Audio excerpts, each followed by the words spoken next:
You hungry, pup? We had lots of adventure tonight. Hey, kia ora, Helen Brahms here, coming live from Sun City in Arizona. Hope you're all having a super fantastic, sparkling, winning Wednesday. I just realized as I was out on a drive, we'll get to that in a second, that I didn't do my live this morning. My morning got upended and just got super, super busy with timing and everything. And I thought, I'll do my wake-up call I'll do my Zoom after the wake-up call. I didn't get time to do that because I had to get ready for my 10 o'clock call. Finished 10 o'clock call, straight onto the chat. Boom, no time for chat, no time for live. So it's been a very busy day. It's been boom, diddy, boom, diddy, boom, boom, boom. So tomorrow morning I have to ensure that when we get back from the walk that I have enough time to do the live before I start the wake-up call, because then I'm on the wake-up call, into the trainer's call, straight onto the chat. So it's going to be a boom, boom, boom day again. A boom, diddy, boom, boom, boom. So how was your Winning Wednesday? Winning Wednesday, we're talking about our wins for the week. Although this time, oh my gosh, I have eye. Oh yeah, that's right. I had to put makeup on today. It's been one of those days. What was my question? Yes, so today is the last Wednesday of 2021. So what wins are you celebrating in 2021? What wins have you, what things happened to you this year that was a big win, little wins? We're celebrating your wins today for 2021. So what wins did you get in 2021? We've had an awesome day because, like I said, we're just going bum, diddy, bum, along the way. And we did the wake-up call. We got into the accountability call. We talked about the stuff. I love my accountability calls on Wednesday. I just need to remember that I actually have them on Wednesdays, because I was meant to be on the desk at 10 o'clock, and this morning I looked at my calendar and went, oh, it's Wednesday. So I had to quickly send a message to the boss to say, hey, it's Wednesday. I totally forgot. So I got this call on, and I'll be on around this time. So that worked out well. She only had to be by herself for like 20 minutes. That was okay. But I love my accountability call when I can turn around and I can say, okay, this is what I've done this week. This is what I've got coming up. This is what I'm unsure about. So we would stop and talk about it. And, there's a couple of things here that I need to sort out. One I need to sort out really, really fast. And so she gives me really, really great advice. I have to tell you, my accountability coach rocks. She does. She's awesome. And so we talked about that, and then it was into the day getting on the chat. And then as soon as the chat finished, it was hooking her up and taking her for a walk. And even though it was like 53 degrees outside, we didn't need any heat on at all today. We didn't put the gas heat on. We didn't put the electric heat on. Now I'm feeling like it's cooled down a lot, that we need to put the electric one on just to heat it up a little bit. So, so we'll do that for a bit, and then when we go to bed, we'll switch over to the gas heat for during the night. But yeah, it was cold outside today, as you can see. Got the hoodie on, and actually had, where did I put it? Oh, I put it away. I had my Christmas beanie on while we're out. And then when we got back, and we were just a nice leisurely walk tonight. It was awesome. And we're watching the jets come in. But they weren't the normal jets. They were completely different jets to what we see go, because the jets that go out here have twin tails up the back, the twin fins on the tail at the back. These ones were single twinned and very pointy. And I used to know, like I said to the woman who I was standing with, I says, back when I was a teenager, I could have told you exactly what plane that was. She said, I said, I had it was just a little handbook. It was a Jane's Fighter Aircraft handbook or something like that. Jane's Fighter Aircraft, but it was just a little book about this tall, about this wide, and about this thick. And it had one page per plane, and it had it had the photograph, and then it had the silhouettes from underneath, sides, and on each side and on top and stuff. And I said, I could have told you what plane that was with no problem. I says, today I have no clue. But they were very pointy, and they had the single fin on the tails, not the usual ones with the two. Those ones go out in the morning. These ones were coming back, and it got to where two of them were coming back together, and it really did sound like a plane coming down that was about to crash on top of us. So that was kind of cool to see them flying in. It was awesome. So we had a nice leisurely stroll tonight, and then we got back, and I was getting the key ready to unlock, and Zeffie's standing by the car door just looking at it. And I looked at her and I says, what do you want to do? And so she just looks at the car. I'm like, really? So I unlocked the car, opened the door, and she was in. She was in before I had even properly opened the door because she caught herself. She normally she goes in on the passenger side, so normally she used to come in from my left side and jump up, but one time she clipped a hip on the wheel portion of the door where the door is. And so whenever she would be on my left side and I'd open the door, she would come around behind me and approach from the right side and jump in. So this time she's already on my right side. I'm opening the door and the door's half open and she's like under it and into it and clipped herself on the edge of the door. I was like, you silly thing, you've got to wait another 2 seconds. But that's how eager she was to go for her ride. And so we just went for a ride. We didn't stop anywhere except for at traffic lights. We just went for this tiki tour around and no destination in mind except to get back to the resort. And so we did a nice little drive around and then we got back to the resort and we literally just walked in the door. I haven't even taken my shoes off. I took my earpiece off. Oh, it's still got hair attached to it because I was listening to my audiobook as we were driving. But I did take the earpiece off. I've done that and closed up the curtains that were still open. So we've been back, less than, what are we at now, 6 minutes there. So we've been back not even 10 minutes. So in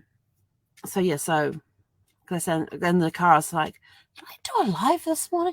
I can't remember if I did a live this morning. Did I? And I'm like, Ziffy, did I do a live this morning? And she's just like curled up asleep on the back seat. That's all she did, the whole thing. She didn't even whine to get the windows down like she normally does. She just jumped in. Once I got all buckled in, she laid down and slept the rest of the way. I think a couple of times she might have popped her head up to have a look, but that was about it. Didn't whine once in the car. She probably knew she wasn't going to the dog park and it was cold.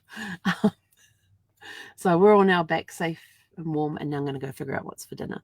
And so, of course, our question of the day for the month is, what is one of your favorite holiday or vacation memories?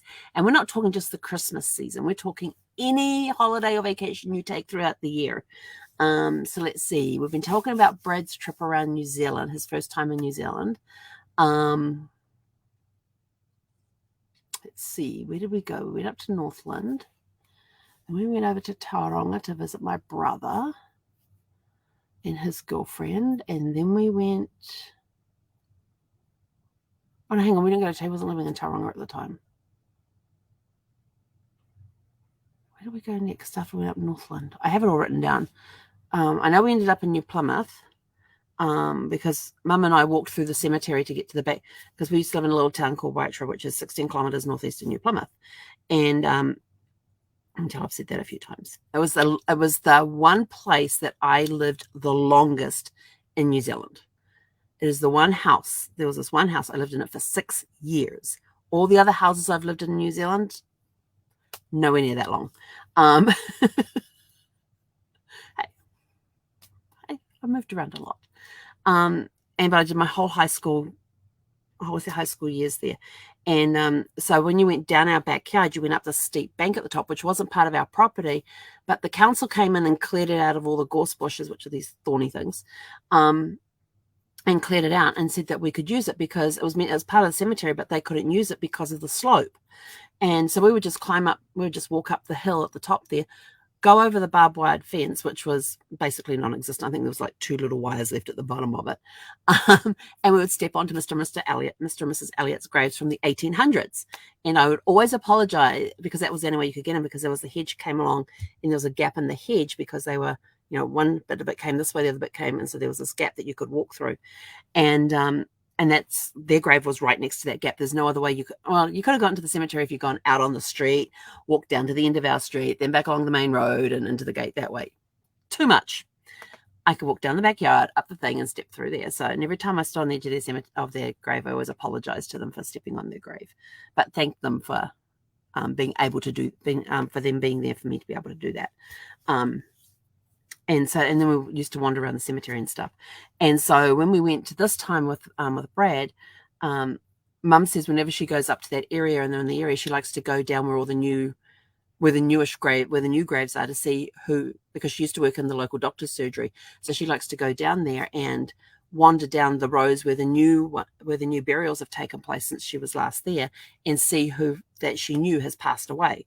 And so we did that, and then we walked through the cemetery to the back corner where the Elliott's grave was, stepped on their grave, just so we could look over the hedge at our backyard. Well, you couldn't see our backyard because the trees that my parents had planted there had all grown up and completely blocked the back view of the house. And so it's like, well, this is how can we see what they've done in the backyard? But so that was kind of cool to see all those trees had finally grown up and everything else, because it'd been a while. I had not been back there. It was 2002. It had been a number of years since I'd been up there and over. You want to come up here? It's easier for me to scratch you when you're up here. Come on. You can sit there with your back to me. It makes it difficult to scratch you while I'm doing my live. Can I give you hugs and scratches afterwards? You should see this look I'm getting.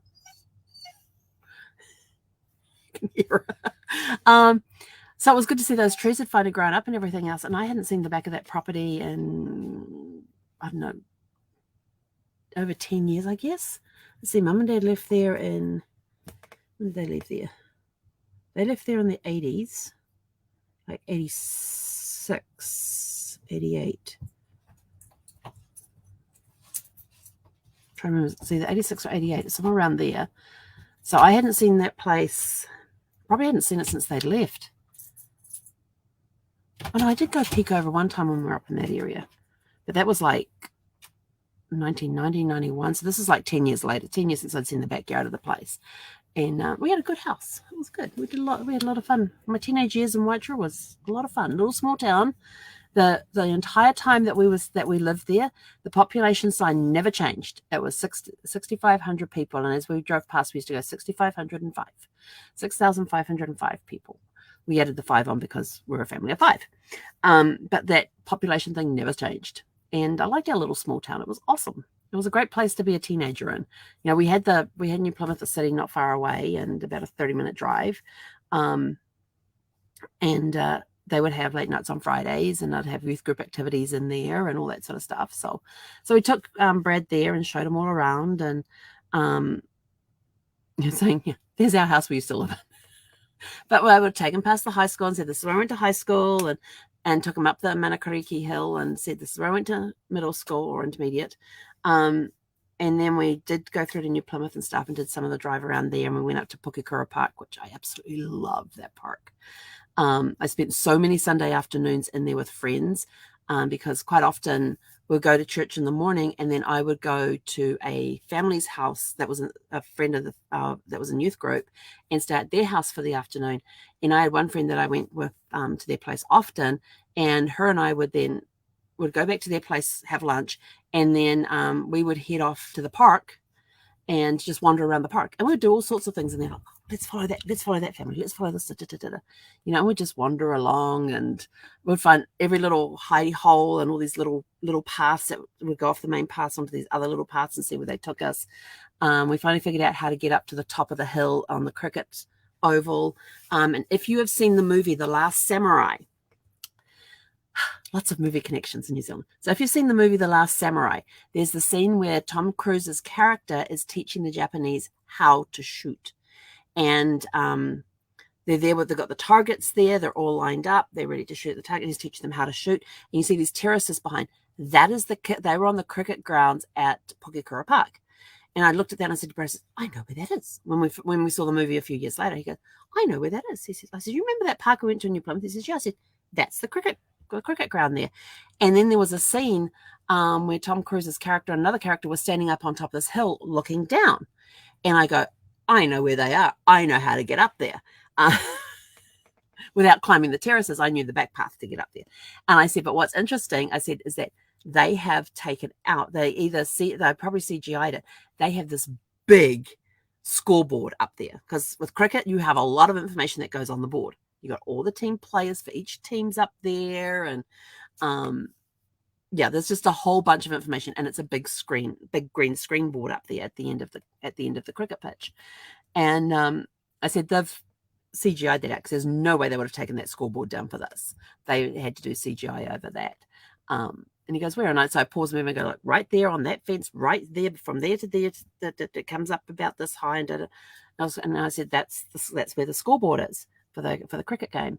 And he's like, oh, right. And I said, yeah. I said, because that hill that they're on is directly opposite where the scoreboard would be. And he's like, really? I said, yeah. And I said, and my friend and I, Elizabeth, one time when we were at the park, is that we figured out how to get up there the back way rather than going up the terraces on the front side. And the terraces are all, it's just a hill where they've just cut, a piece. They've cut a flat piece across there. They've put a wooden bench across there. And then they cut another piece, put another wooden bench across there for where all the crowd sits when they're watching the game. They just sit on these wooden benches. And the wooden benches are like about this wide. And then you probably have about maybe a little more than that again where you actually walk. And you've got to be very careful walking along the edge there when there's people sitting on the benches, because one wrong step and you're falling on top of the people down below you because there's no railings between each of those rows. He's like, really? I says, yeah. And but we had a good walk in there and showed him around, took him down where the tea house was and the lakes and the paddle boats and all that sort of stuff. So he got to see all of that as well. And the one thing that was wrong with the one problem I had with that trip, with that vacation with Brad, is when we were driving past the Tongariro National Park, which has Mount Ruapehu, Mount Ngātahoe, and Mount Tongariro. When we were driving past those, they're all in cloud. All he could see were the bases. And those mountains were featured in Lord of the Rings. So he didn't get to see them. And this was and we were down there in 2002 between when the first movie came out and when the second movie came out. Then we were down at the point in Wellington where you can look across and see the South Island. And on a really clear day, you can see the Kaikoras, which is a range, which is a mountain range that basically runs almost down the middle of the South Island to a point. And we never saw those. Then we're down in the south. Oh, and then we were on Taranaki, and you've got Mount Taranaki there, and I've done many walking trails up there, and there's a great view from the visitor center. Well, we never went up there. One, because it was always in cloud, and you don't see anything when it's in cloud, and it was below where the visitor center is. So we never got to see this mountain. And Mount Taranaki was the substitute for Mount Fujiyama, Mount Fujiyama in The Last Samurai. Because the problem with Mount Fujiyama is that it has a lot of settlements around it and they couldn't get a clear shot. Whereas in on Mount Taranaki, there's a lot of farmland around the base of the mountain. And so they used Mount Taranaki as the stand-in for Mount Fuji in The Last Samurai. At that point, the movie wasn't, The Last Samurai wasn't out at that point. So I couldn't tell them all of this stuff about that. And then we drove down and we just went lots of places. We had Christmas at my parents' place. No, we didn't have Christmas that year because it was March, April. We crossed the ferry. There's an inter-island ferry that goes between the North Island and the South Island from Wellington to Picton. Picton's the cutest little town ever. I've actually done a burger run to Picton to get a burger. We decided we wanted a burger one night, so not with Brad. This was before I met Brad. Decided we wanted a burger one night, so we go down to the wharf. We walk on as passengers onto the ferry. We take the 3.5-hour ferry journey across to Picton. We get off in Picton. We walk from the ferry into the town, into the center of town, where there's this little hole in the wall. Now, burger places in New Zealand for takeout, you call them takeaways, for the takeaways and stuff, are literally holes in the wall. They have a probably about maybe 5 feet to the counter inside the store. The rest of it's all the cooking area and everything else, and they just have a garage door that pulls down. But there's anywhere from 3 to 5 feet from the edge where the door comes down to where the counter is, and the counter just runs across the width, and it's just a little place. But this one place in Picton had really good burgers, and so we got our burgers and hot chips and French fries, if you want to call them that, and went and sat down on the waterfront there, had that, and then we got up, wandered around for a little bit, then wandered back, got on the ferry, and took our 3.5-hour journey back to the ferry. But that was a different trip. We didn't do that with Brad. With Brad, we put him on the ferry. We were actually on the catamaran that time, so it was a lot faster trip. And went to Picton and stuff, and we had Mum and Dad's car with us, and then we got in and we started driving down the South Island and things, and went on some great adventures down there. So we're going to save the rest of that story for another day. So anyway, I'm out of here. I need some food. I haven't eaten since I've nibbled. I think I've had what did I have? I had a piece of chocolate. That was it had essential oils in it. It's really, really good. What else have I had? Haven't had anything. I think it's the only thing I've had since breakfast, and a whole bunch of water. No, did I have an apple? I think I had an apple. Had an apple. So I haven't eaten a lot today. So now it's time for dinner. And I just want to keep it light because I don't like eating heavy at night. So anyway, go have a super fantastic sparkling evening. Enjoy your winning Wednesday. Remember to celebrate all of your wins from 2021. Remember, this is the last Wednesday of the year. Oh, next Wednesday we're going to be in. It's going to be next year, next week. It's going to be, next Wednesday will be in next year. So anyway, have a super fantastic sparkling evening, and we will catch you guys bright and early tomorrow morning. Fingers crossed. For Thankful Thursday. Konera.